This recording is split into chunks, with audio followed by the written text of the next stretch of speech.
Wow. How about those games this weekend, huh? Oh, wait. There haven't been any games this weekend. You are Locked On MLB. Your daily MLB podcast. Part of the Locked On Podcast Network. Your team every day.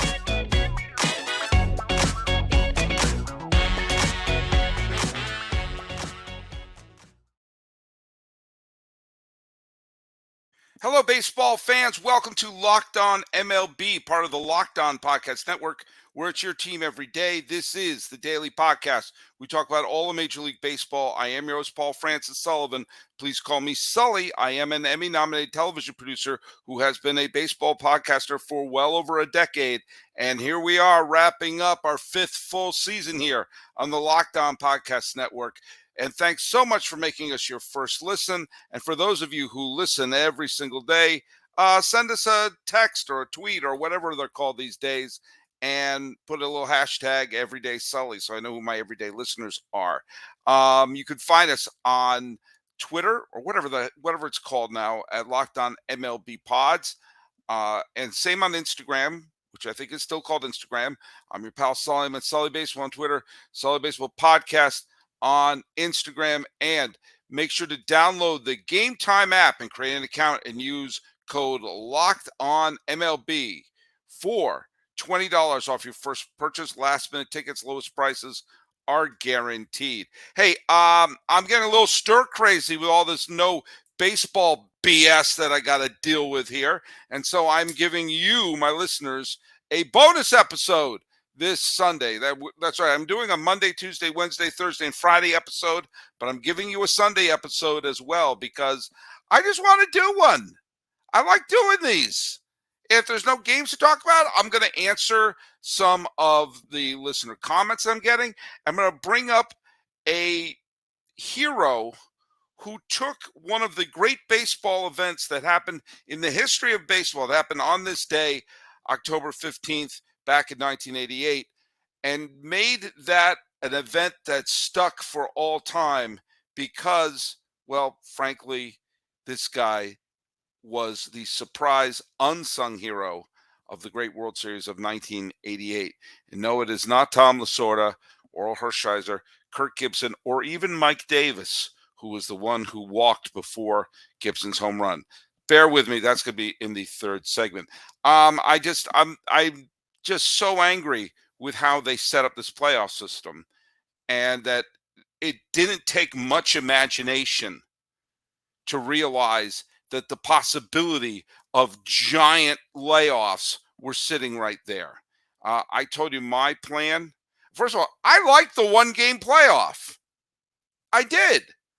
I thought it did everything. I thought it gave the team with the division winner or the team with the best record, I thought it gave them a little bit of a respite, gave them a chance to line up their pitching staff, but it also allowed for them to not be rusty. And it put an emphasis on being one of the best teams of the year. Now, I think the way to really do it is to eliminate the divisions. The top two teams get that bye, get a couple of days off. The other four teams have to play a one-game playoff. It's not fair. I don't care. I want to see the best teams locking antlers in the league championship series. Nothing against the Diamondbacks or the Phillies or even the Rangers and the Astros for that matter. But they're, once again, you win 100 games over 162 games. You win 100 over 162 games. I want to see the best teams lock antlers, okay? I'm going to be a little bit of a hypocrite when I talk about the final segment of that 88 World Series, but I digress. I don't understand what the problem with the one-game playoff. If you want to introduce other teams, have it be, two one-game playoffs in the American League, two one-game playoffs in the National League. That's not fair. File that under tough. File that under, it doesn't matter. You better get your butt in gear and win that game. And I would rather have the team that had the unfair advantage be the ones with the worst record than it be an unfair record to the team that had the better record. Because what we're going to see is you're going to start seeing teams trying to not win 100 games, maybe not improving their team, maybe not wanting to get the best record, but to get the third or fourth record. And I don't want to see that. I don't want to see that nonsense. Now, let's go to Bryce. There was a couple of things. I got a lot of um, uh, comments and texts and everything that were sent to me and replies on YouTube here or on Twitter. I'm going to call it Twitter. But Bryce Patrick, friend of the show, friend of the podcast, and the host of the wonderful Locked On Rangers podcast, has been for a while. And he used to be the co-host with Morgan Price. Now he flies solo, and he is flying high because his beloved Texas Rangers, who were a 90-win team, are going to be playing their divisional rivals, also from Texas. And that game, I believe, that game's going to start today. That the ALCS starts today on Sunday. And he has the great response to the people who think that teams like the Dodgers and the Orioles and the Braves, and last year the Dodgers and the Braves and the Mets and all these teams that had great records who fell apart in either the wild card round or the division series. He has this reply. Wrote this on October 7th. If the higher seeds were really better, they should try simply winning. I got it. I understand. Okay? It's just I want to be able to see the best teams advance. And it's weird that the Astros are the only team to have figured it out. That's true. The Yankees did last year too when they snuck past Cleveland. That was a very competitive series between Cleveland and New York. So the Yankees did and the Astros did. Every other top seed has said bye-bye. And I don't know. I like the one-game playoff because I want to get to it. One-game playoff on Monday. All the one-game playoffs on Monday. Start the division series on Wednesday. And if you're the top team, you have Monday and Tuesday off. Boom, division series starts on Wednesday. Send me something via all on the comments to tell me why I'm wrong on this. Big John, who's a YouTube listener, Big John 08865.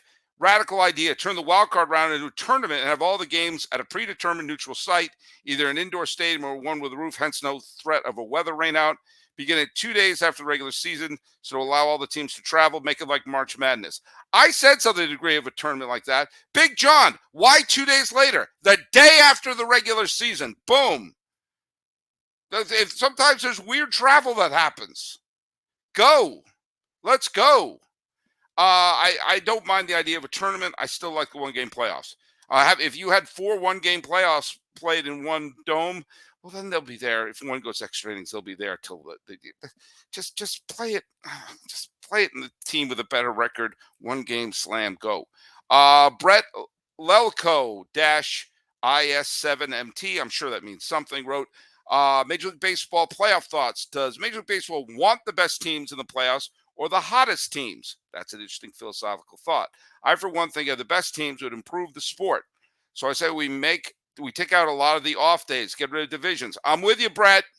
Then have the 4 best teams in each league make the playoffs. I would even have the first round playoffs be 7-game series instead of 5. I'm not sure. I like 5-game series. The current reward system rewards the teams that get hot, not the best team. Well, you could make the argument that that's been the case for a while. It's just you've had instances of hot teams beating teams that on paper are better. That's happened many, many times.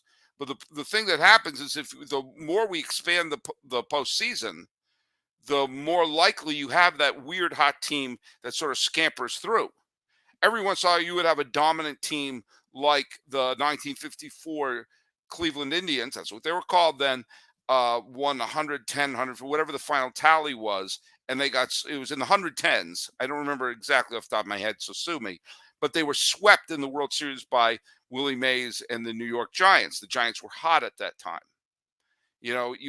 Sometimes you have instances like the New York Mets in 1973, barely above 500, but they got hot in the NLCS and beat the infinitely better Cincinnati Reds and almost defeated the defending World Series champion A's. It went to Game 7. In fact, if Yogi Berra didn't start Tom Seaver in short rest, had him ready for Game 7, the Mets probably would have won. But I think there's always going to be that sense of the hot team is going to have a very good chance of getting in. The difference is when you have so many teams, that hot team is inevitably going to come from a place like Arizona, Philadelphia, wherever, and the best team is inevitably going to have a chance where they have a bad 3 games. I think if you're expanding the playoffs, we have to shorten the regular season. I think if you're going to make it be a crapshoot, then have it be. I've been advocating for a 120 game season that ends on Labor Day, and you play the postseason in September. That's I've been saying. And this is coming from someone. You're not going to find someone who loves baseball more than me. But if you're going to make it a big, wide open field for the postseason, then I think that makes sense, and you'd have a better chance of having the fewer injuries. And by the way, records will be preserved for a long time. So if you wind up winning the home run title championship while playing 120 game seasons, then you're going to be pretty good. Well, look at. Oh, by the way, someone said something nice because some people say mean things to me. Amos George 8124. Said, "You're an everyday Sully, best baseball podcast by far. 2 years since I found you. Now I can't live without you." Well, thank you, Harry Nielsen, for that. And the trivia question of which infielder of the Philadelphia Phillies won the NLCS MVP. And it was an infield that had Mike Schmidt, it had Pete Rose, it had Larry Boa, but Virgilio Kuhn, I think I pronounced it right there. Got it right. It was Manny Trio. Well, we're going to talk about one of those heavily favored teams that were bounced from the postseason in our next segment. But first, I need to do this.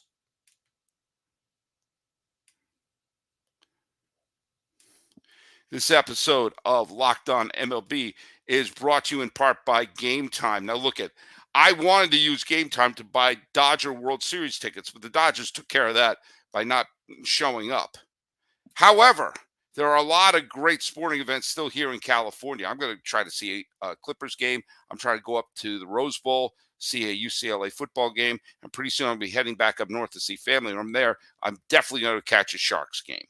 But you shouldn't have to be worried about when you're buying tickets for your next big event, because Gametime is the fast and easiest way to buy tickets for all the sports, music, comedy, theater events near you. With killer last-minute details, all-in prices, and views from your seat, and the best price guarantee, Gametime takes the guesswork out of buying tickets. Yeah, I'd love to be able to just sort of see where I'm going to be. I'm not going to buy a ticket and get surprised when I get there. Pole in front of me. Not quite facing the right way. You get to check out the views. And it goes right to your phone. You buy a ticket, like, where did that email go? Do I have to print it out? No. A couple of taps on your device, on your app. It's fantastic. Download the Gametime app, create an account, and use the code LOCKEDONMLB for $20 off your first purchase. Terms apply. Again, create an account and redeem the code LOCKEDONMLB. For $20 off. Download Gametime today. Last minute tickets, the lowest prices. Hey, it's guaranteed.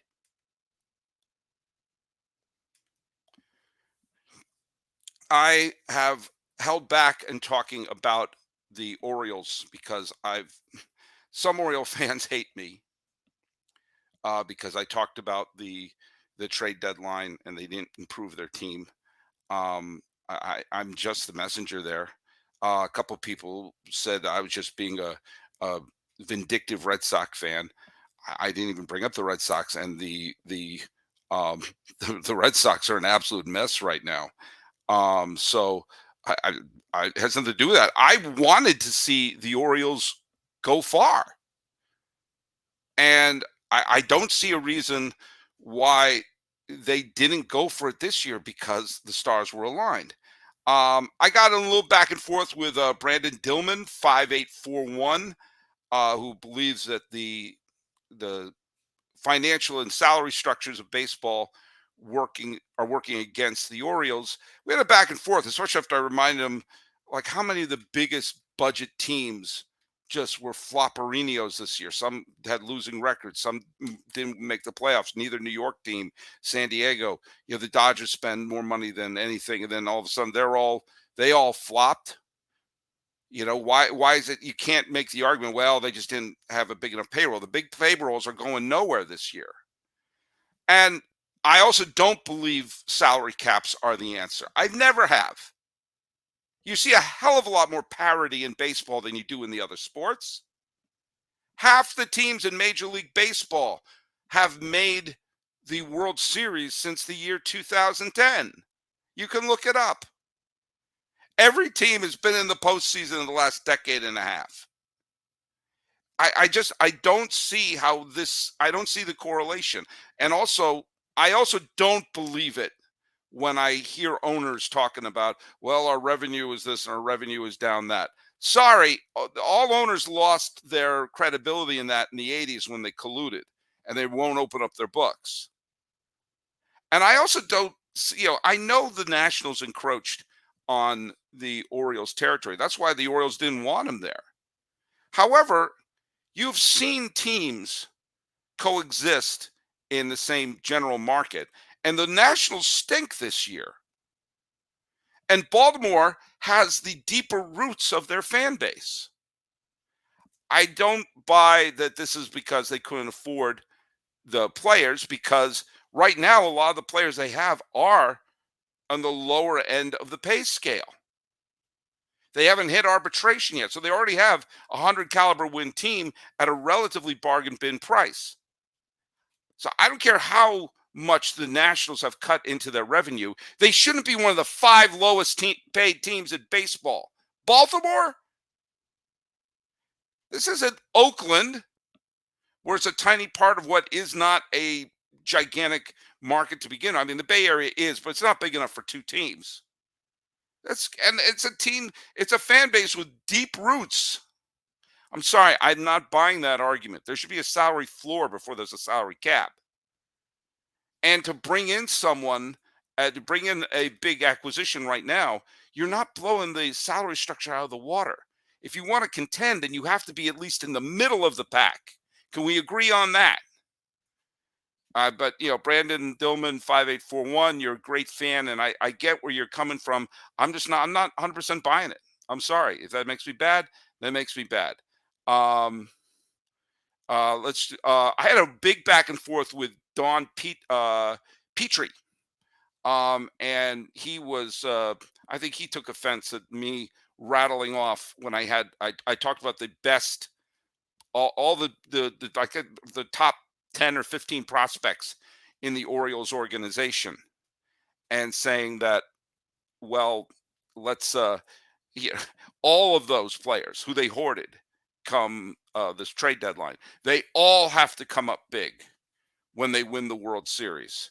Otherwise, you'll have to look back at this trade deadline and say, you blew it. Now, Don Petrie took some offense to that and said that, that was a low blow, and that was, I think he said, I'm better than that. First of all, I don't know if I am. But he later said, you misunderstood me. I specifically said when you read out the name of each Orioles prospect that they had to be on the next Orioles World Series roster or else. Yeah, I stand by that. That was overboard. No, it wasn't. I had no issues with what you said since last July.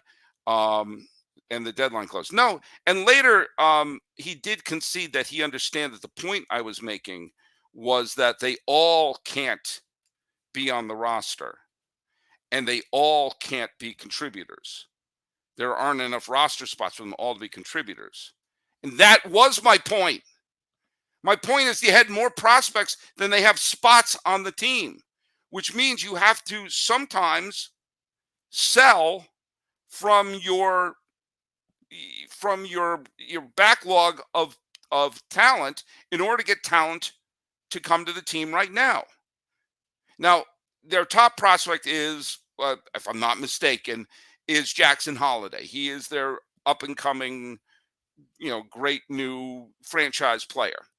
And there's only one player on the planet that I would have traded Jackson Holliday for, and that was Shohei Ohtani, even if it was for a rental. because Ohtani could have been the difference between winning a pennant or not winning a pennant. And Jackson Holiday is a pittance for that. That is the little pennies they have at the cash next to the cash register that you throw in. But nobody else I would trade for that. That I understand. But, if you take a look at if it would have cost them Colton Cowser, if it would have cost them Jordan Westberg, again, go trade them away to get the improvement that they need to win the pennant right now. My question is this: you could even package together a bunch of those other prospects and made a package, something, instead of nothing. And what I predicted happened. They didn't have the pitching to go forward. Their pitching was grotesque in the 3-game playoff against Texas, and they killed them. So, and then you still have all the prospects. They better all come through. And the main reason I say that is every once in a while, everything aligns. The team is a contender right now without it being a huge payroll. And since the Orioles last made the World Series was 1983, 40 years ago, using the rule of 7, if you're 46 years old and an Orioles fan, you don't have a memory of the Orioles in the World Series. Okay? And it was Cal Ripken was a young player. Okay? There was one bad Star Wars movie. It was Return of the Jedi. So since that year, how many years have the Orioles been a legitimate World Series contender? I'm not going to give them 89. They were a contender for the division. They would have been whumped by the Oakland A's. I'll give them 96, the Jeffrey Mayer year. I'll give them 97. Okay? I'll give them those 2 years. I'll give them 14, even though Manny Machado was hurt. I thought they were going to beat the Royals. Do I give them 16? You know what? I'll be generous and give them 12. If they had beaten the Yankees, I would have given them a puncher's chance against the Tigers. 4 times out of the last 40 years. And now 5. 5 times in the last 40 years. The Orioles had a team that you could look at and say, they have a chance to go to the World Series. You want to energize that fan base and have all those fans, have all the bandwagon fans who recently jumped on the Nationals bandwagon to jump back on there. You want to beat up and dominate Masson. You put together a great team in Baltimore while the Nationals are rebuilding. No, we're going to worry for the future because who knows? We may be great a bunch of years. Have you seen the Angelos family? Do they strike you as a family that's going to keep this team together? You may have had to Florida Marlins this and say, we just got to make a shot at 1 year. A year where you didn't have to worry about the Red Sox or the Yankees. So, yeah, I stand by my point. All of those players they hoarded better come through because there 35 times out of the last 40 years, Oriole fans ended the year, we didn't really have a shot. This was one of the 5. And that may not sound fair to talk about it like that, but the Orioles are not one of the 50% teams who have made the World Series since 2010. And this was their best shot. And they didn't go for it. And I'm sorry, I'm going to stand by my thought. You're a great fan, but I don't think it was over the top at all.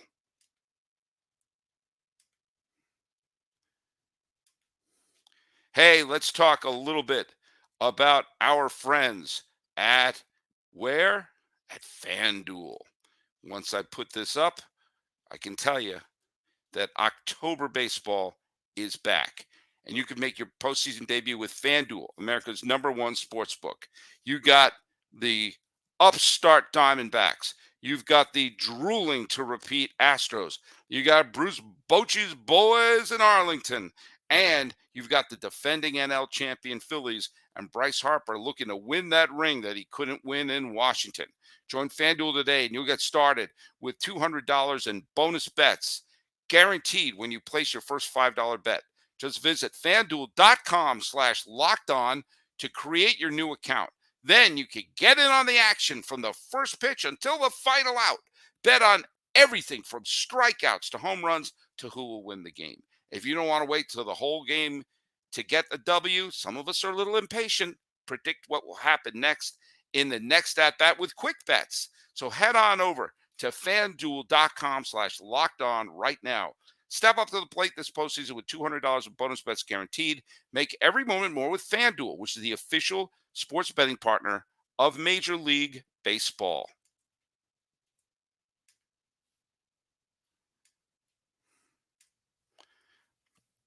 You know, I talked about how I like to see the best teams face each other. And one of the great moments in baseball history took place on this day in 1988. And that was the Kirk Gibson home run.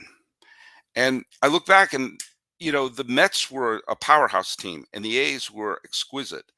And I would like to see that alternate universe where that A's team played that Mets team because those were two super teams.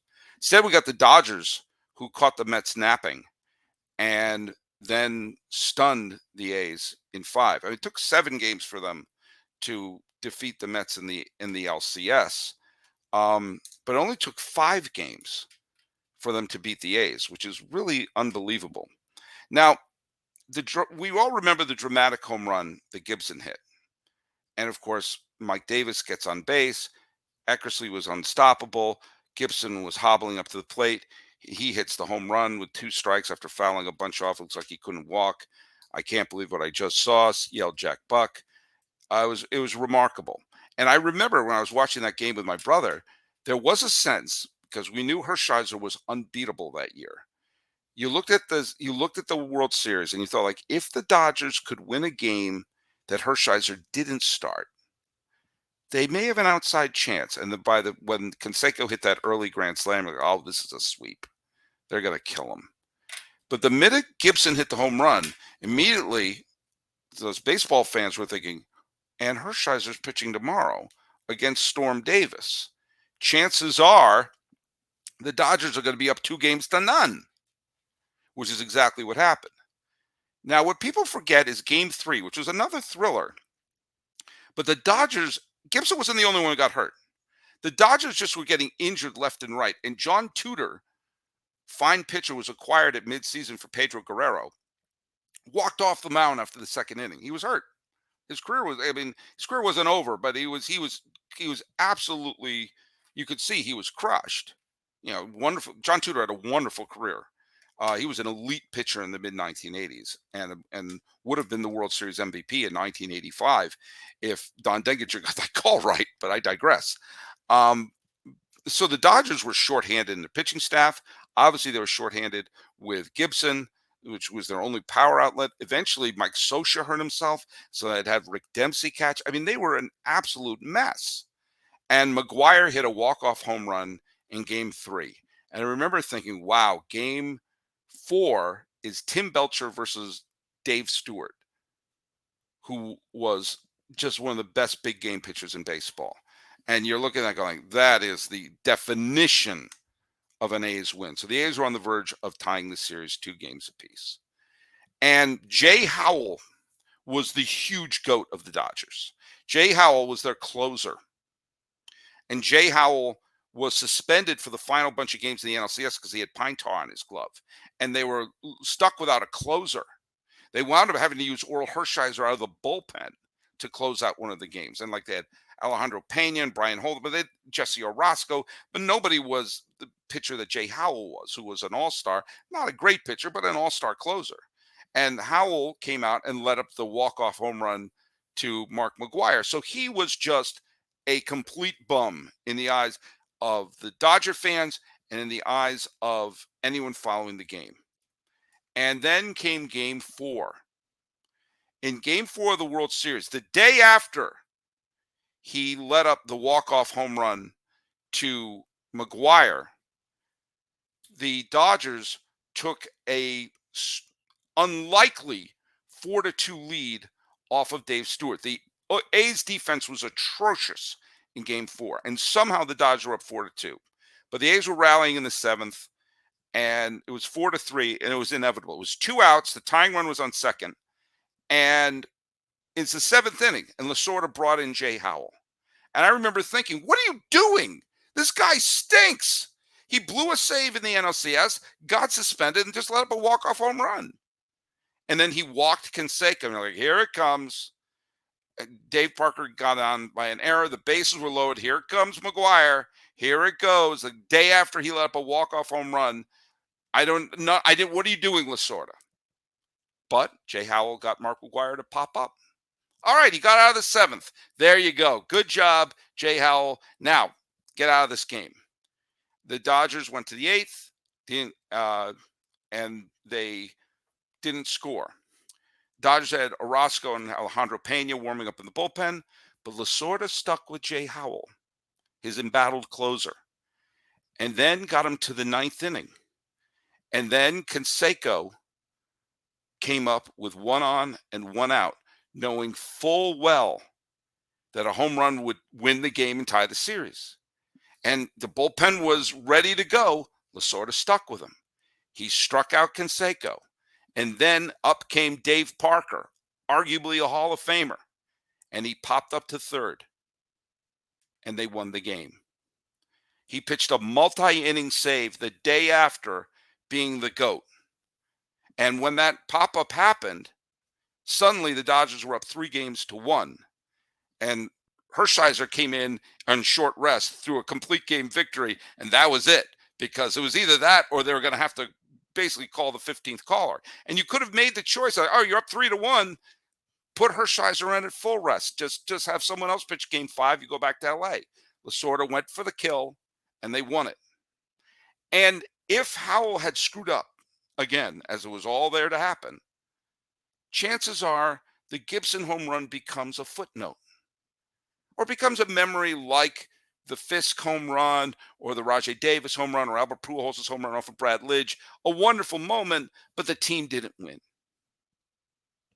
And the reason the team won was because they were patchwork together.